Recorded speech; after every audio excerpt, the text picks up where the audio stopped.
Hey everybody, welcome to Tolkien Collector's Guide YouTube channel. Today we've got a wonderful guest with us. It's Tom Hillman. He has just released Pity, Power, and Tolkien's Ring to Rule the Fate of Many. It is, I personally think, a very enjoyable read. It's very scholarly, but it has a very approachable tone to it. I very much enjoyed going through it. And it's talking about the Lord of the Rings and Frodo versus the Ring and how they interact with each other. But I think rather than have me blather on about it, I'd rather have Tom tell us a little bit about it himself. So, Tom, tell us about yourself and what the book's about. Okay. I started reading Tolkien when I was about 11.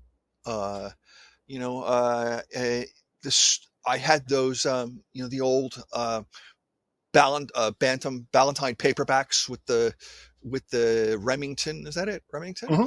Overrun. Illustrations with the emu and all of that, and I could never quite figure out what was going on with them, but and I think I found it when I was about 11. Luckily, it was the summertime, so I read the first book, went back and got the second book, and then I got to the end of the second book, and it said, Frodo was alive but taken by the enemy, and I was like, "What?" And I jumped on my bike and went back to the store, and got the book. And luckily, they had it. I don't know what I would have done if they had been out of it. And so after that, I probably read it 2 or 3 times a year while I was a teenager, and through college. And then there was a time period there when I got to college, I wanted to get my PhD in English and write my dissertation on Tolkien. And someone very quickly said to me, this is 1978. The Silmarillion had just come out the year before.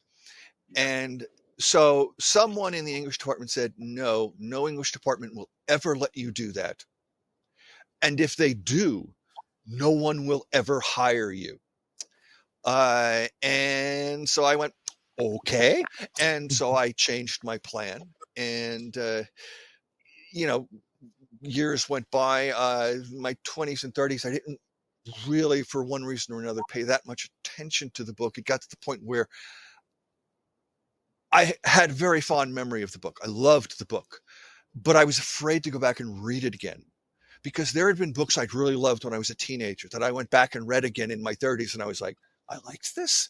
Mm-hmm. And I loved Tolkien so much. I did not want that to happen with Tolkien. So then but then I heard they were making movies and I said, oh, okay, I got to go back and read this and hopefully I'll like it. So, fortunately, I read it. I still loved it. I got back into reading it. The movies came out, and then I guess it's probably close to 10 years ago now. I went looking on the internet one day for Tolkien stuff, and I found this guy called the Tolkien Professor. And my initial reaction was, the Tolkien Professor? What? But I gave him a listen. I said, hey, this guy is good. He really knows his stuff.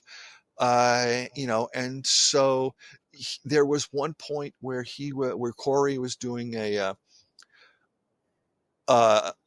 class on the Two Towers. And the really amazing part is in retrospect of what's going on with exploring the Lord of the Rings, was that he did the entire Two Towers in like 12 sessions. I think that the Council of Elrond took about 60 sessions in exploring the Lord of the Rings. But anyway, we were talking about the scene on the stairs, the stairs of Cirith Ungol. Mm-hmm. And we were talking about the choices of Master Samwise, and we had this really great conversation about it, and it suddenly occurred to me as I was looking at this scene on the stairs that two things. The first thing was, no one in the book could have witnessed this scene. Mm-hmm. And the narrator actually points that out by saying, if the hobbits had been awake, they would have seen this. Mhm. And since the hobbits are supposed to be telling the story, this kind of makes you go, But more important than that is that here's this moment where all of a sudden you feel sorry for Gollum. All of a sudden you pity him. When from the very beginning, everything you've heard about Gollum from the beginning has been how he's a monster and how he's a cannibal and he crawls through windows and steals babies and things like that, and how he would just as soon eat Frodo and Sam as look at them. Mhm. And so the first kind of surprise you get is when you get to where Frodo and Gollum finally meet. And of course, and Frodo looks at him and goes, "Oh, okay, I do feel sorry for him." But at that point, I was kind of like with Sam. I'm going, "What? No, no, no, no, no, no, no, no, no! Don't fall for this." And I thought it was very generous, but it was a bad idea. And then, of course, then you get to this moment where all of a sudden you feel sorry for this character, and I'm like, "How does he do that? How does he spends whatever it is, 600 pages, making you find Gollum loathsome. And now all of a sudden, you are in this moment, which is like Bilbo's moment in The Hobbit, Mhm. where Bilbo feels sorry for him because he gets this vision of what his life must be like, and you feel sorry for him. So I started thinking about that and about the whole role of pity. And then, of course, that brings you back to The Shadow of the Past, where Gandalf is telling Gollum's story and trying to get Frodo to feel sorry for him. And Frodo is like, nope, nope, nope, nope, nope. I do not feel sorry for him. He should have been put to death. That's what he deserves. And of course, Gandalf famously says, Frodo says he deserved it, and Gandalf says, I dare say he does. Gandalf doesn't disagree with him, but he thinks he should pity him anyway. And because the pity of because and the thing about the pity of Bilbo may rule the fate of many, yourself not least. Mhm. And so I'm like reading, I'm thinking about this, and then I noticed something. There's also this moment in that same chapter where Frodo says, "This is too important for me. This is too big for me. You take it." And Gandalf's just like, "Oh, don't tempt me." And he Mhm. says that the ring, the way of the ring to my heart is pity.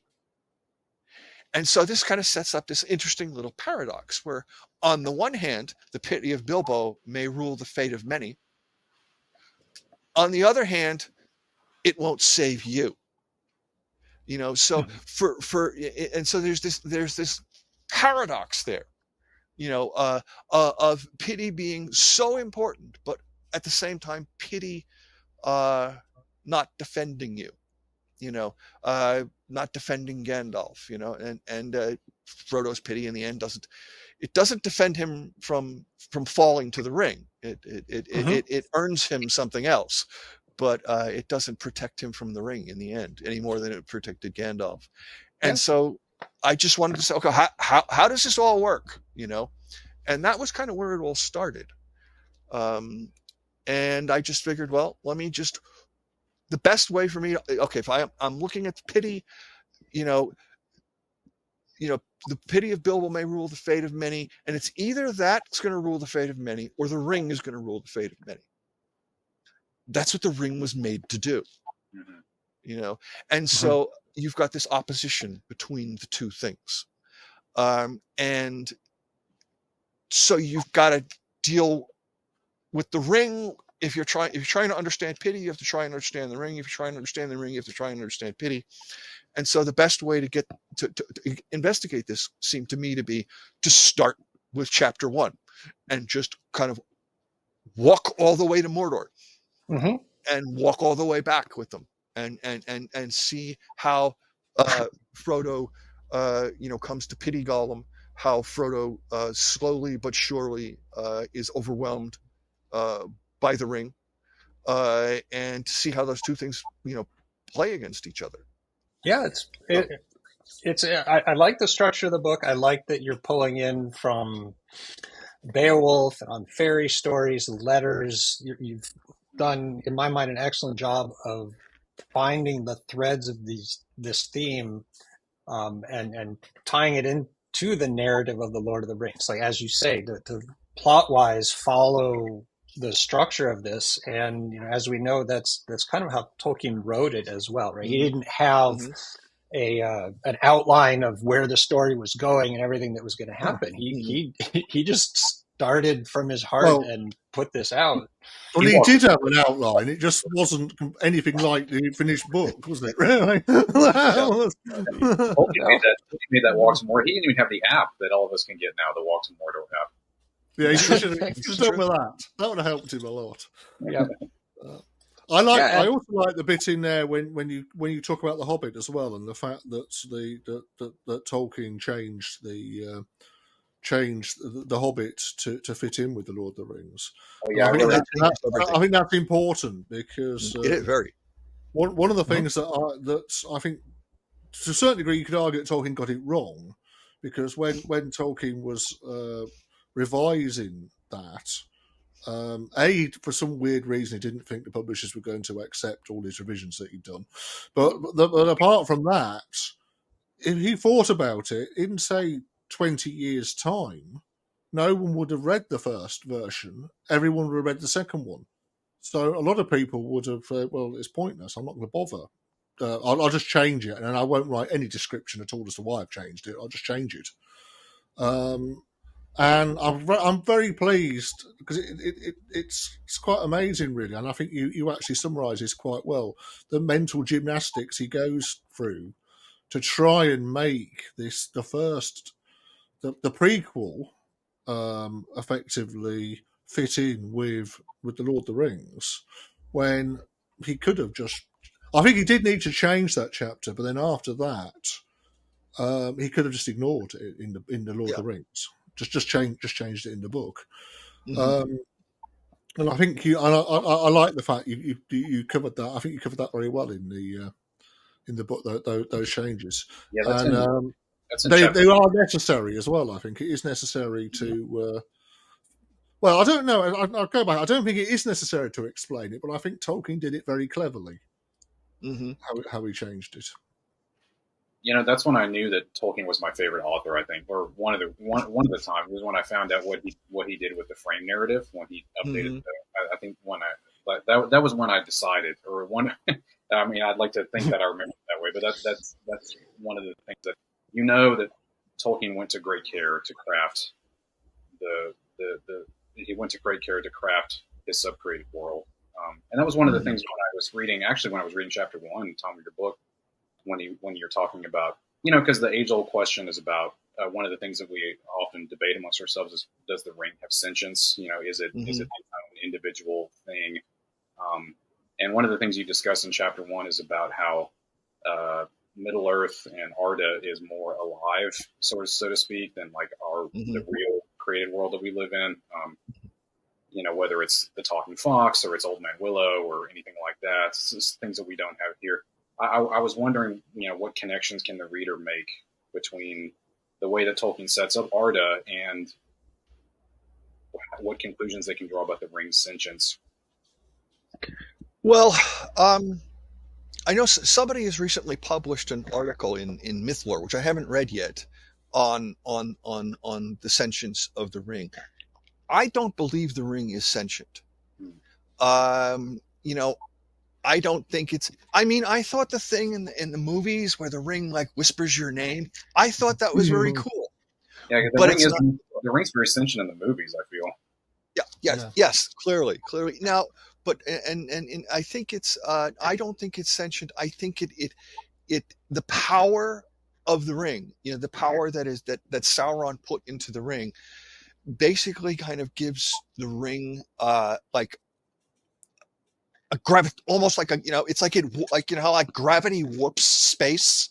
or like an object warps space, and you get these slopes going down, and if you're within that orbit, you start spiraling down, and that's the way I see it. That it's the power itself of the ring that attracts us to it, and then all of the things that we Sam thinking of being Samwise the Strong, hero of the age, striding across the land with a flaming sword and waving his hand, and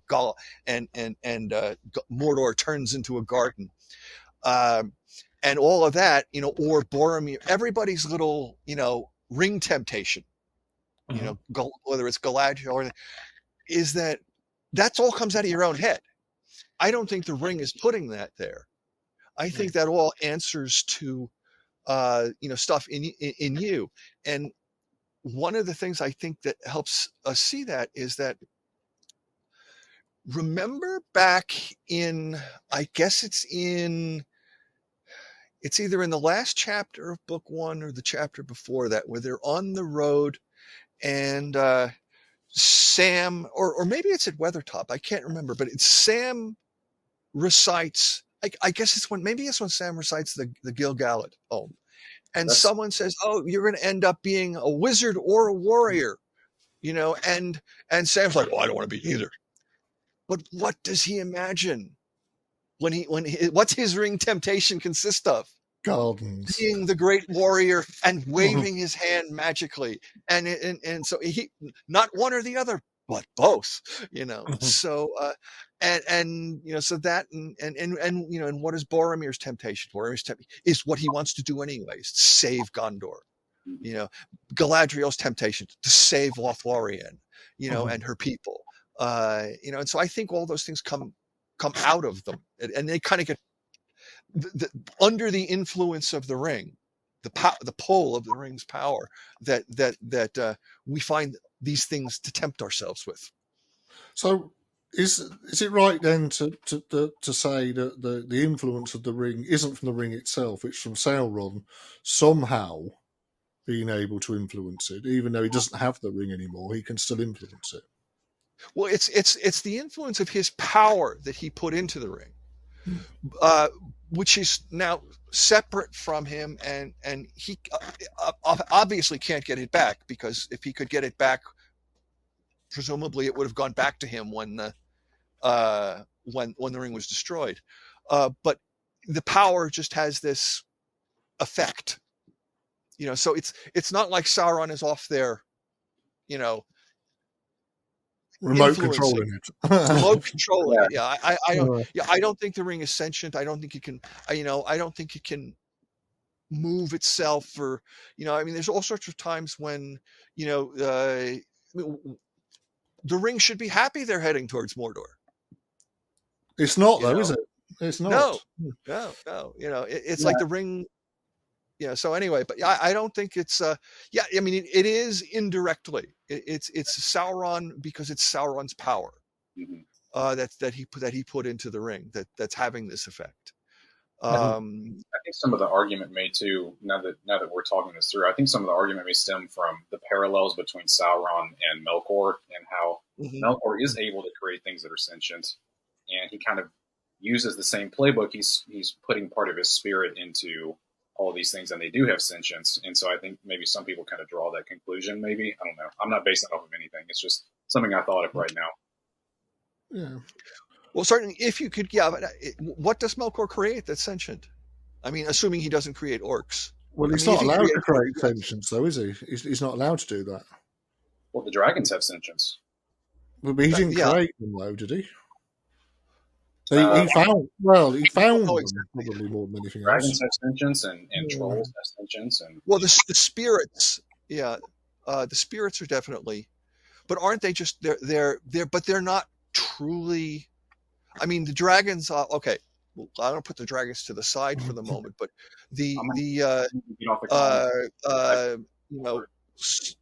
but it's an interesting point, because if you think of the Aule and the dwarves, until Ilúvatar intervenes, they're basically just puppets. Right. Yep. And Iluvatar tells him that they would only move when you were thinking about them and having them move. And we see similar things with like Sauron's ability to project his malice out and to control, control the armies and increase their fierceness and their hatred, which when he falls, they lose.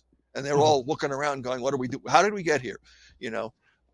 So I think that the answer is probably, at least as far as the dragons are concerned, those spirits come from somewhere else. That they're probably like this, like no different than the spirits that are in the Ents.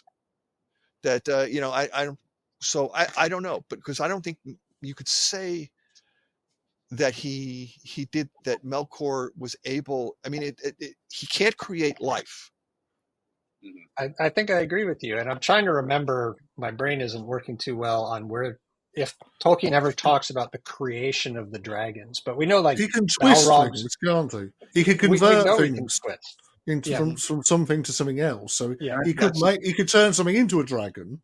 But I don't think it would be something that had no sentience. And I think this is one of the great things about Tolkien is that there's all these open-ended things that you can sit around for hours and discuss, which is one of the great things. It's one of the things that gives lasting power, I think. Yeah, because because it's like life, and like in the real world, there's I mean, rhetorically, I'll ask the question. I mean, do you believe that evil is this coherent force? Or do you believe it's not? And then I mean, Shippey talks about this, in the Road to Middle Earth, where on the one hand you've got the one point of view that evil is this coherent force, and that you've got good and evil, and that this kind of Manichaean idea that you've got good and evil are opposing forces, which are more or less equal, and then this other idea that evil is nothing, that evil is a privation of something. But and again, as Shippey points out, it certainly doesn't feel like it's nothing. For all that they say, they talk about the Nazgul falling into nothingness and cloaking their nothingness and all this, and then the eye of Sauron inside it is it's a window into emptiness, right? But it sure doesn't feel that way. And that's where the problem is because whether it's one or the other, or some combination of both, it's like the one is what it is, and the other one is what it feels like, sort of. And I think Ursula K. Le Guin, and I quote her in the book at one point. I don't remember one of the last chapters, chapter 9 actually, because I just read that in the video I put up, where she says, you cannot catch Tolkien in and pin him down on what evil is, because he's too quick for the net to the nets of criticism. He's too quick, too smart for this. He doesn't have a theory of evil in that sense. He knows that evil, whatever it is, that what it feels like and what it is aren't necessarily the same thing. Yeah, and you can't get rid of it as well. It's important that to him is that it's there all the time. Whatever you do, however many victories you have, whatever happens, it's still there and it doesn't go away, and you haven't really won at all. And again, I think that's quite a clever point of view, because even with something like the ring, when the ring's destroyed, everyone's all really happy, but you then think, well, is the world perfect at the end after the ring? Well, absolutely not. Middle Earth is probably a complete disaster area, really, because it's been ruined by Sauron. It's not exactly Mordor's not going to be a big holiday home, really, for people. Yep. All tourists go in there for a long time. So I just think that Tolkien's very clever at how he does this. It's not you get to the end of the book and the ring's destroyed and then that's it. Everything's fine. It's not the way that, and that's what I like about his writing style. I think is that he doesn't do that.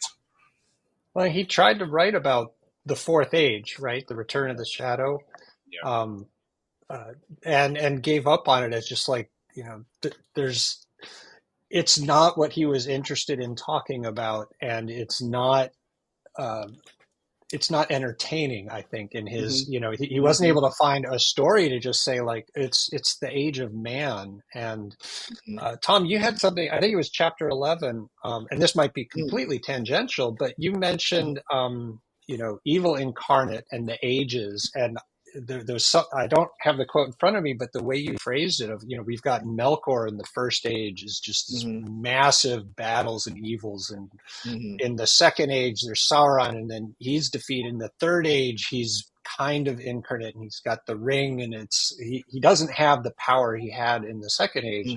And then that's it. There's no more evil incarnate, right? We go to the fourth age and beyond. Right. And it just struck me at that point that evil seems to be fading, and just the same way the goodness in the world is, and the age of the elves and everything is like they're both on this same tangent to. I don't think Tolkien thinks this, but the only word that pops to mind is kind of mediocrity. That this vast good and evil just kind of distilled down to what we're left to muddle through when the incarnate, the Maiar, and the gods, if you will, have all stepped back and said, this is yours now. We're not gonna be involved directly anymore. Well, and we're all dealing with Melkor's parting gifts, right? Morgoth's ring, right? We're all dealing with all the evil that all the evil presents he left for us. Yeah, well, they're still there, aren't they? Really, just because you got rid of him, you haven't got rid of all the other stuff that he did. It's still all there. It's in the including song. Things like Shelob is it's really Ungoliant, isn't it? It's the same. She's still there. They haven't gone anywhere. It's very clever, and that's over from the start of time. Really, this is. And now I'm Urulókë again. Now I have. I'm interested to get to chapter 11. I only made it to chapter 8, Tom. I haven't gotten to chapter 11. Okay. Chapter 11 is really interesting. I'm going to do a full reread when I get my physical copy. We were talking about this a little earlier when we were just chatting, but yeah. So this book is out. It is released by the publisher.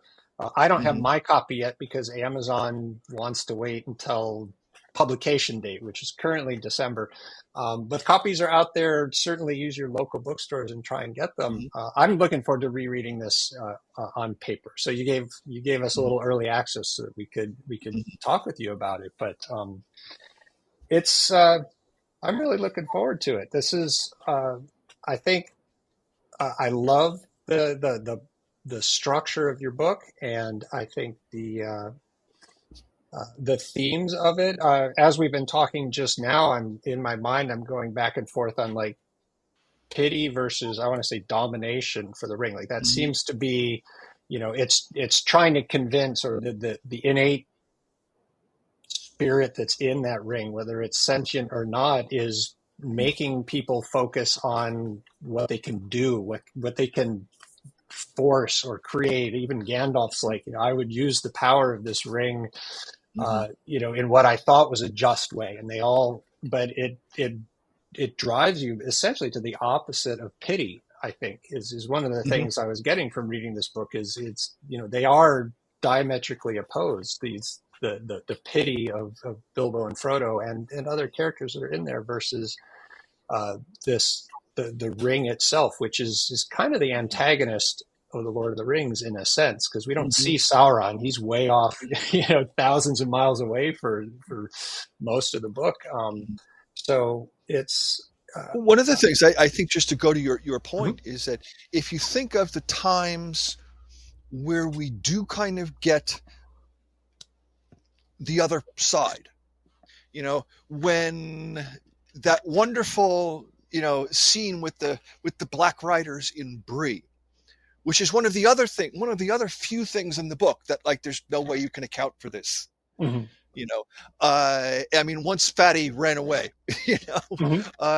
but let the little people blow. Sauron will deal with them later. That just sort of scorn, that contempt, You know, the same thing. You get the same thing with I mentioned this a few times in the book. Is one of my favorite moments is when at the ford, when Frodo tells the Black Riders to turn back, and they laugh at him. Yeah. You know, and he tries to act like Bombadil. You know, and they just kind of, and I don't know. Have you ever seen the movie Goodfellas? Yes. Yes. Do you know the scene? It's like right at the beginning of the movie where Joe Pesci, and they're all in the bar. Joe Pesci is telling the story and about him and the cops, and they're all like laughing. And it's this really harsh, bitter, dark laughter, and that's the laughter I hear when the ring wraiths laugh at Frodo. But Well, what can he do? Isn't it? That's the whole point. Yeah. To them, what can a hobbit on a horse with a sword do against them? I know. Absolutely even if nothing. Orphandale's horse, it's still just a horse, right? Yeah, Yes. he can't do anything. Of course. And again, it's the clever bits put in that Tolkien does, and I think you think about pity as well. Where you mention it, if the characters don't have pity in the book, then the whole thing is a complete disaster because everything would have gone horribly wrong. And the pity again, it's not them really doing pity. It's Iluvatar, isn't it? Really. Well, yeah, it's like when you I talked about this is the difference between pity with the capital P and pity with the small p. You know, and then you've got Frodo's pity is pity with a small p, but Frodo's pity leads to Sam's pity. You know, and one of the more surprising things in the book is at the moment when Sam finally has the chance to be rid of Gollum, he doesn't do it, does he? He doesn't do it. He feels sorry he pities him because he's carried the ring too. And he's also seen what it's done to Frodo. And he has this little moment where he realizes how wretched Gollum must be. And he'll get out of here, And of course, if he had killed him, very different story. What happens then? If Sam had done what we all expected him to do and killed Gollum? Well, Frodo couldn't give the ring up, so that would not have ended well. Well, Sam would have had. My view is that Sam would have had to have pushed him in, so they would have both ended up inside Mount Doom in the volcano, because that's the only way he could have done it. That's what I've always thought. Yeah.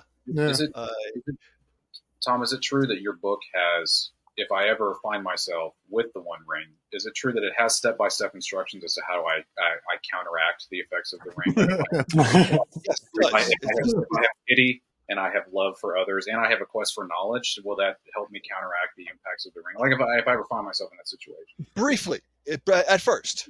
Okay. At first. That's how it would start, to quote Galadriel. You need to find an eagle to take you to a volcano. That's the answer. Yeah, exactly. Yeah, that's in the hidden appendix. You have to know which word to focus on in order to access the hidden appendix. It's like one of those things in a video game or a DVD, one of those hidden extras. Yeah. Earlier, Tommy, you referenced your YouTube channel, which is fantastic. If anybody watching this should go and check out Tom's YouTube channel because he's got some really good videos in there. I was watching some of those the other day, and you had a pretty thought-provoking segment where you compared the Lord of the Rings to the Iliad. I wondered if you could talk about that a little bit. Because I like the Iliad too, so I was interested in what you were talking about. Well, there's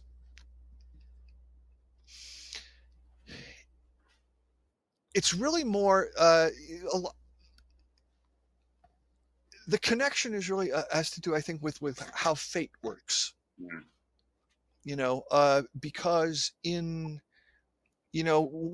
once someone hears, it's often the case that when a person hears the word fate, it's like they stop thinking. Like everything after this is determined. Every step you take after this is determined. And that's not the way it is in the Iliad, and that's not the way it is in the Lord of the Rings, or in anywhere in Tolkien, even with Turin. And so like, for example, in the Iliad, you have any number of occasions when a god will intervene to make sure that something contrary to fate doesn't happen, or to save someone because it's their fate to do something else down the road.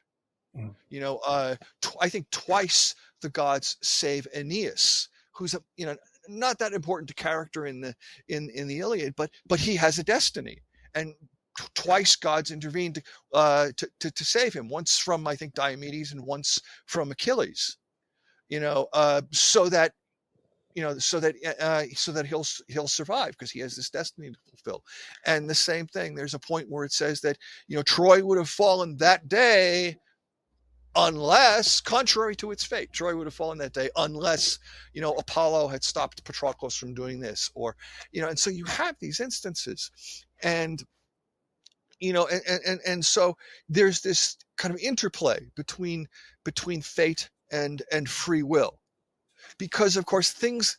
One of my favorite points is in book 16.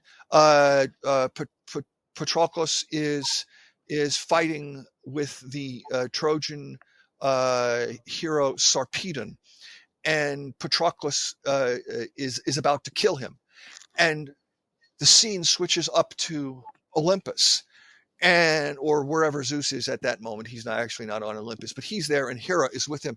And Sarpedon is Zeus's son, and Zeus really loves Sarpedon, and he wants to save him, even though he knows it's his fate to die at Patroclus's hands here today. And Hera says, well, you're Zeus. You've got the power. If you want to save him, of course, none of us are going to stop you. But what's going to happen is that now everybody, all of the gods, will start intervening to save their favorites, contrary to their fate. And that just leads to chaos. And because Zeus is kind of the person he's kind of like he keeps the gods make sure that fate unfolds the way it's supposed to, but they don't. But people have choices, and so they and like Achilles too. Achilles is rare in that Achilles has two possible fates open to him: either to go home now and live a long life and all of that, and peaceful life, but be forgotten, or to stay here at Troy and kill Hector and die there, but never be forgotten. Okay. And apparently he made the right choice, because, we're still talking about him 3,000 years later. And one of my favorite things is whenever people talk about everybody's favorite, one of their favorite moments is when at the Council of Elrond, when Elrond's talking about the siege of Barad-dûr, and he says, oh well, the banners and all this and everything was so wonderful, but still it was not like it was before then, when at the War of Wrath, when they overthrew Morgoth. And he says, and I remember, and Frodo goes, you remember? And and then Elrond does his, I was there, Frodo, 3,000 years ago, type thing. And the wonderful part of it is Troy is as far back in time for us as the fall, as the Last Alliance is for them. So it's like they're talking about things that are, really ancient. I mean, yes, there's a couple of guys in the room who remember them, but Frodo hasn't been hanging out with Elrond like all his life, like Aragorn has, and so he to actually be confronted with someone who remembers, remembers that it is one of the cool things to remind yourself of every so often when you're reading it. But just how vast the histories are, and it kind of compare it to real history. Exactly. I mean, like 7,000 years between the Lord of the Rings and the Silmarillion. The Quenta, that is. So it is, and then you have still people who are still around, and not many, but a few. Yeah. So yeah, so on your book, yeah. I know that the revised letters just came out, and I've seen on social media you're just starting to poke through it. Is there anything in those letters that you wish you had known and could roll back into your book, or in a second edition, or the next book that you want to write? Well, I haven't gotten to anything yet. Okay. I've only gotten as far as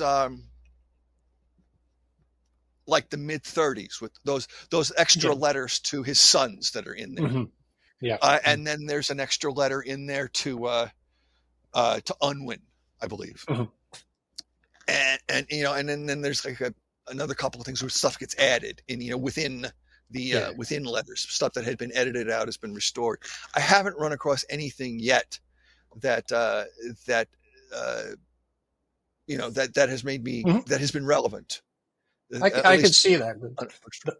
The bulk of the new letters are all in the 50s. So if you're in the 1950s and in that period of time, so the late 100s-ish range. So hopefully you'll find some exciting stuff in there, but it's a thick tome.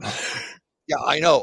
It's like I've got it right here, and and I'm waiting for my British version to show up too, because I think it'll be, for some reason, disappointing reason, the British versions are always better quality books physically than the American ones are, and so I will often buy one of each, and the American copy will usually be my working copy, because as you know, I write in my books, so but I won't write in the good ones. This is one of the reasons why I don't collect the fancy ones like you guys do, because I'd be like, It's good to have a working copy. No, it is good to have a working copy, and there's no harm in writing in books. I think it's a good idea, but not in expensive books or rare books. You don't do it in those. That's not a good idea. No. Yeah, but I do hope that I'll find some stuff that will. That will at least. Do you not find though, with say Tolkien's letters, that they can be somewhat annoying in that they can completely contradict themselves quite a lot from one letter to another one, depending on who he's talking to and what mood he's in that day. Because he can be quite a troll, and there are times when it's just he's pulling people's legs sometimes, I think, or it's like, even the one thing that a lot of people I've seen a lot of people talk about is there's a couple of letters there where people have brought up a comparison between Galadriel and the Virgin Mary. And the first time that's brought up is like in the 50s, and I think it's in the letter in which Tolkien responds about it, when it almost sounds to me like he's saying, "Yeah, I see what you mean." Like he's just going, "Oh, okay," but he's not really buying it. But I may be wrong. I may be wrong, because I don't tend to buy it all that much. But I mean, I think it might have started him thinking about it, because he's always thinking, how many different Galadriels would we have now if he was still alive? We probably have like 6 or 7 different versions of Galadriel. How many are there?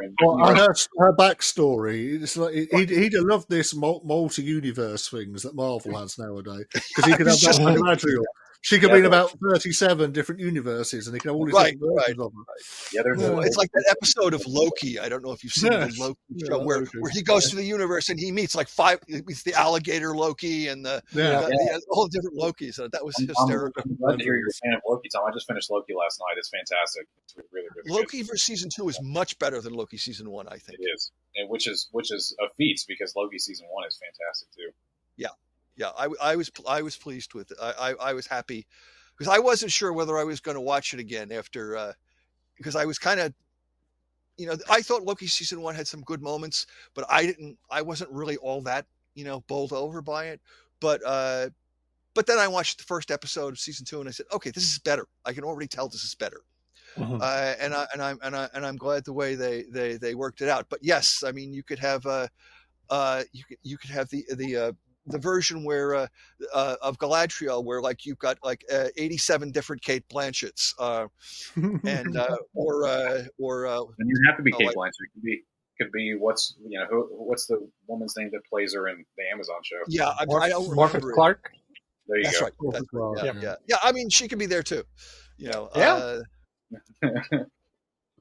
Bring in your So- favorites. But yeah, Tolkien, I don't think was ever going to put the Galadriel issue down. You know, he worked on it for decades, and I agree. I think with you on not.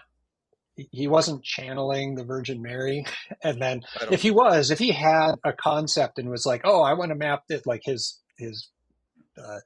refusal to be allegory, like if that was the case, he wouldn't be constantly rewriting her and trying to figure out how she fit in the Legendarium. If he had, you know, even subconsciously, I think he wouldn't be tinkering if there was some correlation there in his mind. Well, it's a bit like when you talk about Tom Bombadil. He didn't know what Tom Bombadil was. He didn't really know what Galadriel was either, did he? Really? Mm-hmm. Yeah. He had no real idea what she was. Yeah, no, she just popped up in the middle of the chapter, you know, that he was writing, just like Faramir, right? You know, walking through Ithilien, and here comes this guy. I think he probably had more idea about Faramir though than he did about. Yes, he doesn't spend quite as much time rethinking Faramir afterwards. Faramir is happily off with Éowyn in their garden in Ithilien. Yeah, it's just like something that Jeremy said earlier. I mean, like Tolkien set out, he did set aside some time to write Fourth Age stories, but that didn't really interest him, which is why he kind of shelved it pretty quick. He wanted to go back and he wanted to tinker with Galadriel some more. Well, yeah, she's a lot more interesting. She is a lot more interesting. She's a lot more, and you know, I'm so glad. You know, one of my favorite bits in the Silmarillion is when Galadriel's talking to Melian, and they're in Doriath, and you know, and Melian is started to kind of figure out that they're not getting the whole story of what happened over in Valinor. Mm-hmm. You know, and she says, I think there's more to this story to be told. And Galadriel says, maybe there is, but not by me. No, I'm going to do it. Yeah. Yeah. And I just love that bit. You know, I mean, it's not only is it humorous, but it shows an interesting way of him trying to construct, kind of retcon this character back into the older stories. You know, and go ahead. Well, that's the problem, isn't it? Really, because Galadriel's not in the older stories, so therefore, but she's such an important elf in the Lord of the Rings that she has to be in the older stories. So why is she not there? And then Tolkien's stuck, isn't he? Really, that's a perfect example. What Trotter's bringing up is a perfect example. I feel as to why Tolkien never finished the Silmarillion is because Galadriel is one example of how the Lord of the Rings complicated so many different situations for what he had already written down. And it's not like Tolkien could have, it's not like he ran out of time. I mean, he did, but Tolkien was so interested in his own sub-creation that deciding on a final sort of story, I think for a character like Galadriel was really, really difficult for him. Yeah, well, yes, it was. Yeah. Well, let me tell you a story of my own. I actually had a dream. You know the famous footnote and that you see pop up on the internet every now and then. It'll be footnote number such and such, and then they show you down at the bottom of the page. It says, "This was revealed to me in a dream." Yeah, and I had a dream a couple of years ago that Tolkien came to visit me. That's a great dream. And yeah, it was. He was really nice. I mean, you know, and he confessed to me that the Silmarillion is still not finished. He's right. So it was never going to be finished, though, was it? The Silmarillion. He could never finish it. Yeah. It's a book that he could never say was finished. And that's I'm Christopher Tolkien. you know, said that. I'm glad in a way. It's like his textual ruins. It leaves us all room to not just, you know, read the 45 volume annals of everything that happened. Like there's so much space for our own imagination, and contradiction. I think his use of, you know, the structures of the old lays and the scribes over thousands of years who had pulled these stories together and added Christian layers and retellings, and you can't tell who the narrator is. I kind of feel he did that with the Lord of the Rings as well. Tom, you've pointed out a couple of times where we're told things that nobody saw, right? Mm-hmm. Just in our talk today.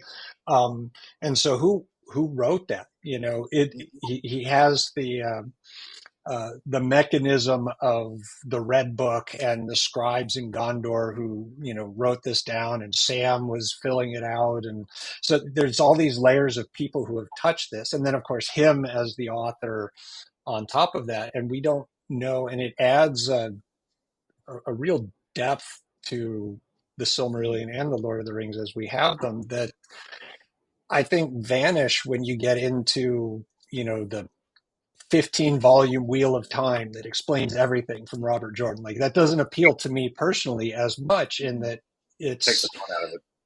yeah. Yeah. Yeah. It's nice to have the,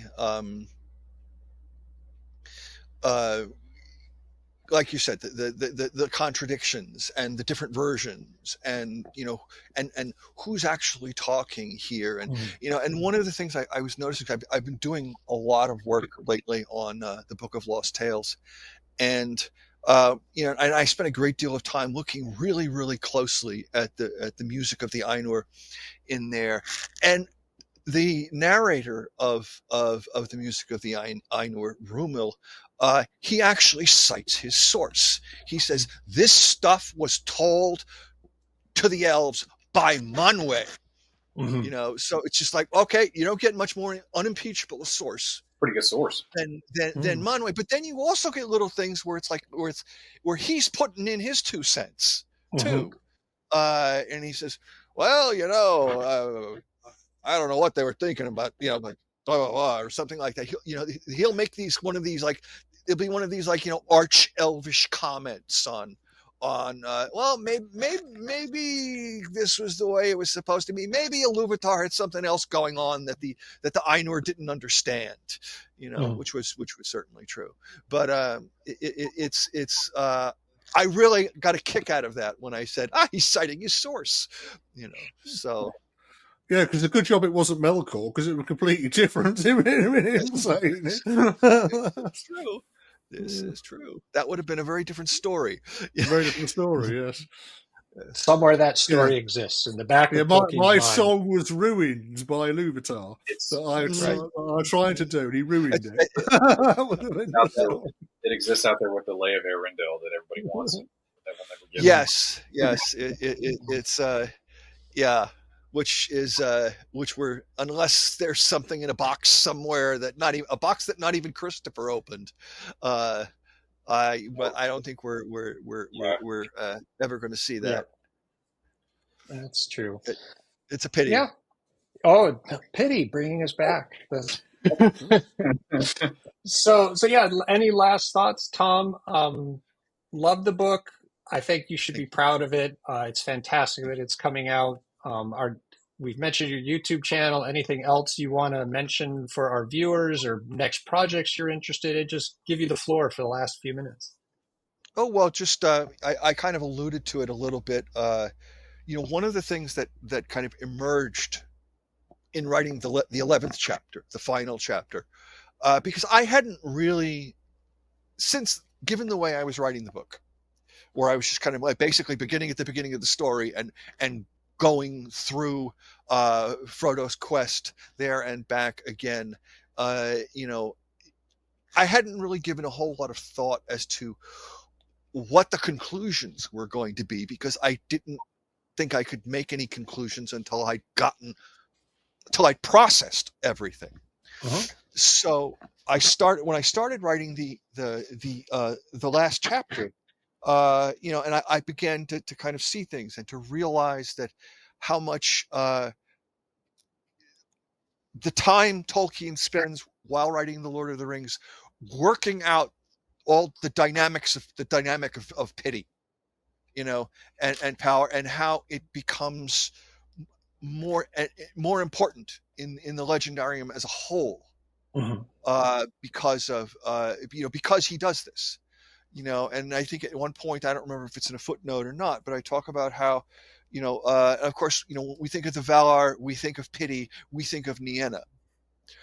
But in the Book of Lost Tales, Nienna has got nothing to do with pity. She's this dark, gloomy goddess of death. Yeah, exactly. And so there's no pity there. There's judgment. There's no pity. By the time you get to the mid-30s, right before he starts The Lord of the Rings, Nienna has kind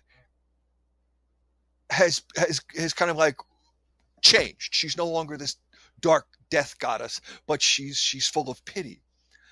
And at the same time, you hear about the sorrow and beauty and pity being in the third theme in the Ainulindale that he writes then. But it's not until afterwards. It's not until after The Lord of the Rings that he brings Nienna and pity and the third theme together. And so and I think that's as a result of him writing the Lord of the Rings, and in the aftermath of The Lord of the Rings, where he starts to pay more attention to kind of philosophical and theological and things like the Atrabeth and the laws and customs of the Eldar, and and things like that than he does before. There's he at first there after The Lord of the Rings, he starts out with some stories again. He starts out with the Tuor story, which I should have asked him in that dream why he never finished that, but or where the rest of it is, but I didn't. I'll have to remember that for the next dream.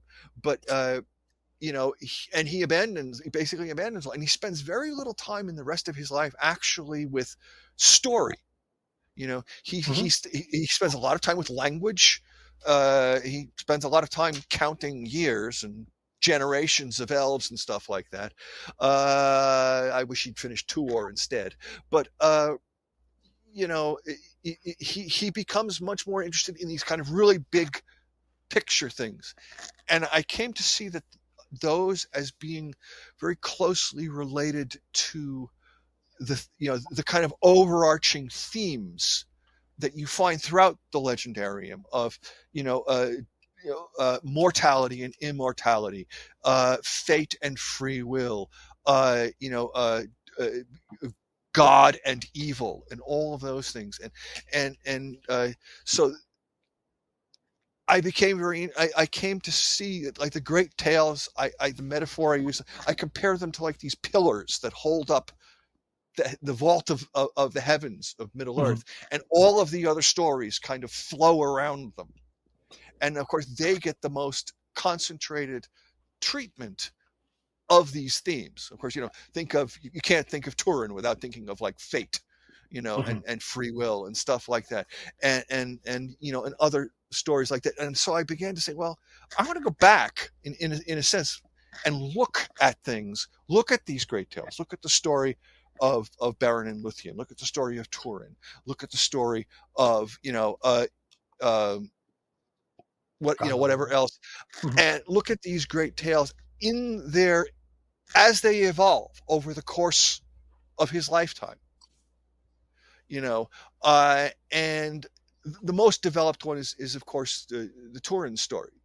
He couldn't stay away from that story. He just kept going. It's like he got to a point with Beren and Luthien where he was like, okay, we're good.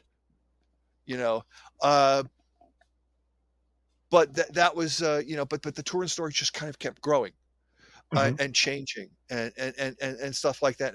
And that's kind of what I've been investigating now. I've been, I've been working on, I just I think pretty much finished drafting a chapter today in which I talk about the fall of Gondolin in the Book of Lost Tales, and how that addresses, fate and free will, and things like that. And so I'm planning to kind of work my way. After I get done with the Book of Lost Tales, I'm going to look at the Lays, and I'm going to look at the Silmarillion, and work my way forward, and just to see how it changes, how it stays the same. Because for example, the story of Beren and Luthien changes dramatically. I mean, in the Book of Lost Tales, it's this fairy tale, which doesn't really have a whole lot of direct connection to the action of the Book of Lost Tales as a whole. And the Silmarils aren't that important yet. Actually, there's the moment when Beren shoves the Silmaril at the wolf.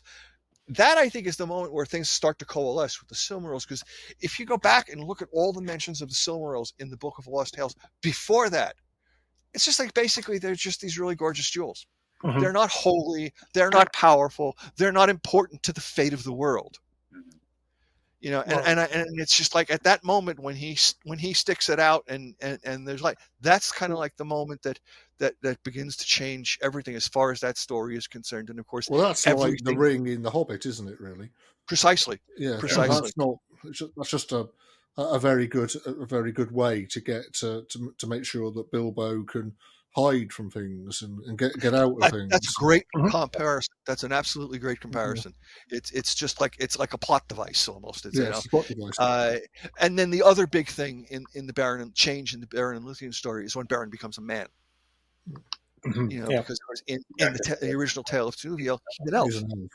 Though apparently there seems like there was an original Tale of Tunuviel in which he was a man, but then Tolkien decided against it. And I find that fascinating because I think when he trained in the middle of the 20s, when he changes him back, when he makes him a man, that changes everything. That changes everything, because then the whole story becomes about death, about mortality and immortality. Yeah, you don't get the whole segment. And the whole story. Exactly. Yeah. And so it's just and so that's what I'm working on now. I'm about I guess I'm about 125 pages into that. Fantastic. So and just kind of plodding along. So hopefully someday we'll have another chance to have a chance to talk about that book. Right. In light of day. Yeah. I'm ready to talk about that book. Excellent. Me too. I look forward to seeing it when it comes out, but thank you so much for being with us here today. It's been a true pleasure chatting with you. I definitely want to have you on. Let's ask we always ask one little collecting question, let's just go with do you have like a collector's edition or a favorite edition of books behind you? It doesn't have to be Tolkien. It usually is, but of the things that I have,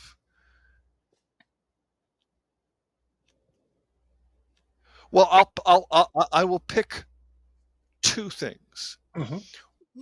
One is the bedraggled, disintegrating, mass market Lord of the Rings that I bought in 1971, which I can't even open it anymore because if I do, it's fragile. Because they're that lousy paper. Really, it's turned yellow and it's crumbling, and then the other thing is an edition I have of the works of the Roman poet Horace, which was published in 1711. Awesome. And that's got decent paper, I'd imagine, in that one. It's very good paper. Yeah. It is beautiful. It's in the 18th century when they just figured out a faster way to make paper and a faster way to make leather. I'd love to have paper like that in modern books. I really would. It'd be just so lovely if you went back to paper like that. Yeah. Wouldn't hear any complaints on our forums about that. No. Nope. Awesome.